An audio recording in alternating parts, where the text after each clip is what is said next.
karma is 50 pounds heavier. In no way do I necessarily believe in karma, nor do I wait around for it. Life can be just plain unfair sometimes. We've all experienced things we don't deserve, and justice is a concept pushed by Hollywood. My beliefs are that karma is often something we don't see. It can take years to manifest, by which point ideally we've moved on and are in a neutral place. However, I have a story that's just too good not to share with you folks. My ex broke up with me suddenly back in October. We were happy, lived together, adopted a dog together, we were talking about the future. I had met his family and loved them, they adored me. Ex couldn't give a solid reason for the breakup and gave me really vague excuses. Found out through mutual friend and neighbor months later he had cheated on me with the just friend's coworker and left me for her. I had always suspected as much. Fast forward 7 months. I've done the work. Started therapy 6 months ago, still continuing. I've been journaling, reading self-help books, and really reflecting on myself and the partners I attract. Doing CrossFit, running 5Ks 3 times a week, backpacked 40 miles with another trip soon, done several road trips, rekindled friendships and made new ones, planning a career change, slowly and carefully got back into dating. Met a man through old last week and he asks me on a date Monday evening.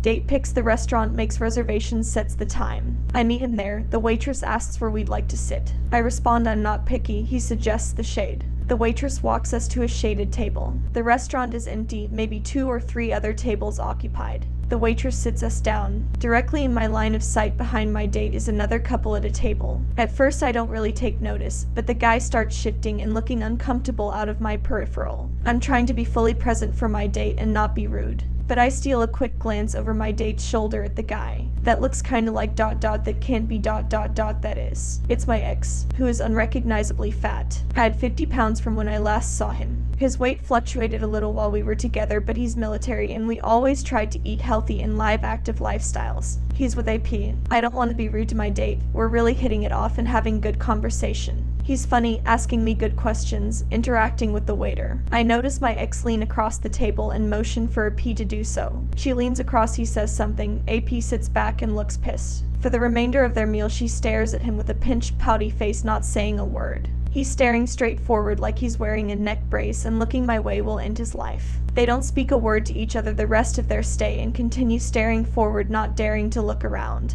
The tension from them could have been cut with a knife. My ex looks completely miserable. At no point did it ever strike me, wow, looks like a happy, healthy couple enjoying each other's company. My date and I, however, continued having a wonderful time chatting away. At no point do I make eye contact with my ex, and as far as he's concerned, I don't even notice he's there. Quite honestly, I could barely recognize him through the bloated cheeks and visible belly rolls. For a while, I wasn't really convinced it was him. When my ex turns to leave, he has to face me directly. I focus on my date's eyes, nodding and not even stealing a glance at ex while he walks directly by me to leave. I'm really liking my date and my ex isn't worth the scrap of attention anyways, so I avoid taking one last confirmation glance that this very overweight individual is indeed my ex. They leave. My date and I continue having a wonderful night. He asks for my number, says he'd like to see me again. We've been texting since. Oh, and to boot, my date is 64, handsome as all heck, and a firefighter. My intent is not to share this story and get anyone's hopes up that this will happen to them. I never expected to see my ex again. He's been blocked on everything a person can be for a long time and will remain there for life. At no point during that situation did I feel anything. Not towards a fair partner nor towards ex. There was no hate, jealousy, or even curiosity. Just mild pity for my ex and how horribly depressed he looked. AP's pissed off reaction was interesting. Like, lady, you pursued a taken man and got him. What are you upset about? You got everything you wanted. At one point shortly after ex noticed me, he got up and motioned to leave early. AP refused and the pissy staring at him ensued. Afterwards I wondered if that was her way of trying to show they did nothing wrong. They both deny any wrongdoing to mutual friends. My ex completely lied to his family about why he broke up with me and instead told them it was mutual. Or if it was some weird way of punishing my ex by making him sit there and listen to me and my date hitting it off. It was odd because ex was clearly uncomfortable and wanting to leave. As for myself, I certainly didn't let their presence ruin the company I was enjoying. Hope this provides some entertainment for you all that are in the trenches still. It does get better. You will move on. But you do have to take responsibility and put in the work. You have to want it. Take care of yourself so that if you do ever run into a cheating ex, it is evident your trajectory took you up. At the very least, if you don't ever have a run-in, you'll look and feel 10 times better. I'd like to think all the work I've put in the past 7 months has paid off, but I'm not nearly finished. When I saw the bloated man who at one time I was going to marry, all I felt was pity.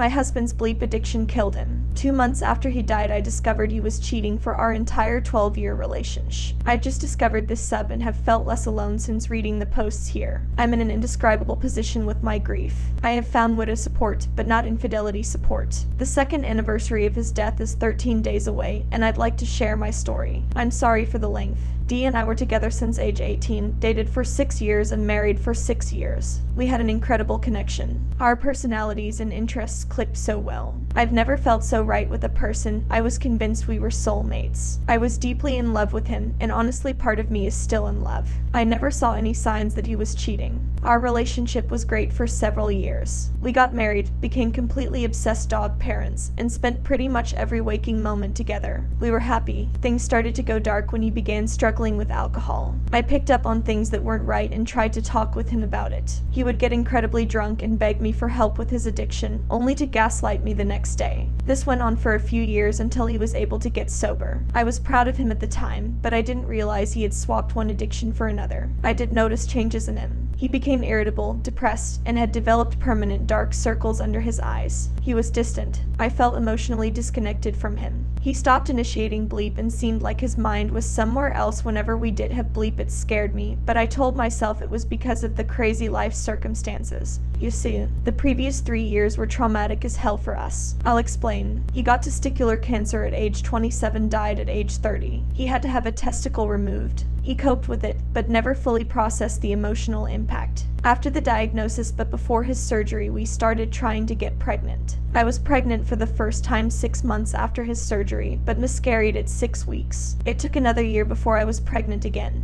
That was during the beginning of COVID. This time, I got to 12 weeks, only to find that the baby had died around 8 weeks and I needed to wait for my body to naturally miscarry. I went to that appointment alone because of COVID restrictions. I remember coming home and having to tell him that there was no heartbeat. The look in his eyes. That was the moment when I lost him for good. He never recovered, just began to downward spiral into depression. We were both stricken with grief. We had started infertility treatment, which at that point was just investigating why. He had to jizz in a cup while I had ink inserted into my cervix and nearly passed out. It was really difficult. We felt broken, and again, I felt like I was going through it alone. I was traumatized by the painful miscarriage and fear of losing another pregnancy. He seemed to always be on his computer, gaming and listening to Discord chats, but it was like he was never really present after that. I felt incredibly alone, and my efforts to grow closer seemed to drive him away. I didn't understand, and I wouldn't understand until after he died. I became afraid to get pregnant, and my therapist suggested that we take a break from unprotected bleep until I felt safe. When I told him this, he had a bizarre reaction. He got angry at me and said that he needed bleep to be emotionally okay and that he was upset that I wasn't meeting his needs. He rarely voiced his feelings, so I thanked him for being honest. I wanted to keep talking so I could understand, but he said he wasn't up for that conversation. The next day he seemed really off. He was nervous and on edge. He said he needed to tell me something, and then took several minutes to stammer out, "I think I have a pee addiction." The level of freaked out he was didn't match what he was telling me. Pee was never a big deal in our relationship. So why was he acting like this? He said that he felt like he was losing control and that he was really scared. That didn't make sense to me either. But after this confession, he was exhausted and just wanted dinner. I did ask him if he was having any thoughts of hurting or killing himself, and he said no. That was all that was said. The next morning, I was getting ready for work when he woke up. He smiled at me sleepily and said, "I love you." We kissed and I ruffled his hair as I left the room. Those were our last words. He stopped texting me or reading my texts at 12:30. He didn't answer the phone either. When I got home, the back door was open and the house was quiet. I stepped outside and found him in the garage. He was dead. TW details he bleeped himself with a rope, and his shorts were pulled down, exposing him. His phone was on the ground next to his right hand, screen shattered. It was accidental death by auto-EA. For those who don't know, AA is dangerous. By cutting off your air supply, brain cells begin dying and it creates a sense of euphoria. Unfortunately, this was right up Dee's alley, as he loved the thrill of danger in his bleep Yule fantasies. I just never thought he would engage with actual danger, so that's how I found out that he had a bleep addiction. Pieces started falling into place as my world was falling apart. I lived with my parents for a while, just existing as a shell. I desperately wanted to understand his death and why he would do something so dangerous. I couldn't get his phone unlocked, but I could view his Google history, which was remarkably clean. Why didn't he keep a search history? Why was location history turned off? Why did he never once tell me the password to his phone? You see where this is going. My searching eventually led to the discovery that he had a VPN subscription, that he had Cash Apped a woman $10, and that he was still logged into a single P site. His profile on that website used a Yahoo email address I'd never seen before. So I went to Yahoo, typed in the email address, and entered the only password of his that I knew. And it worked. I was in. My heart was beating fast as I skimmed email titles. Grindr, Ashley Madison, FetLife, Kick, other sites I'd never heard of, and finally Craigslist. The emails went back to our junior year of college. I was shattered. There were multiple posts complaining about me, how I wasn't good at blowjobs and I wasn't fun in bed. Mind you, this is after 12 years of me engaging in his fetishes to the best of my ability. It stunned to read that he never appreciated me. Some said that I was amazing in every way except bleep, so he needed an outlet to stay in the relationship.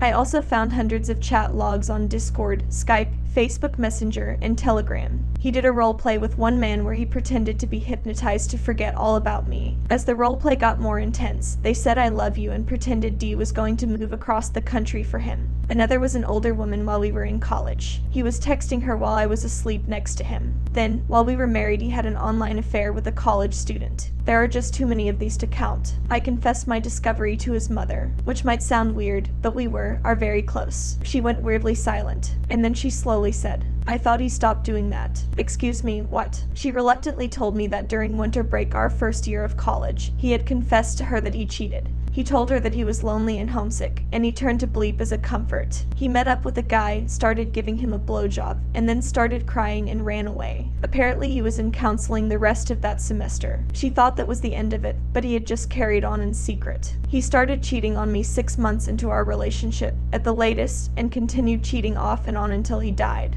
The last messages on his phone are bleep Yule role-playing on Kick. It feels like I lost him twice. When he died, I lost our future together. And when I discovered his cheating, I lost our past. Nothing I knew was true. It's a mind freak. I clearly can't trust him with how thoroughly he lied to me and covered his tracks. But his struggle with bleep addiction seems to be genuine. There are so many moments that he truly, truly loved me. And also he cheated on me for our entire relationship. I'm a grieving widow and a betrayed spouse. I love him deeply and I'm agonizingly hurt. It all blends together and sometimes I don't know if I want him back to kiss him or to slap him. How do you reconcile betrayal from the one you trust the most when you can never talk to them again? Thank you for reading my experience. I just want to feel understood and supported by those who can relate to partner betrayal.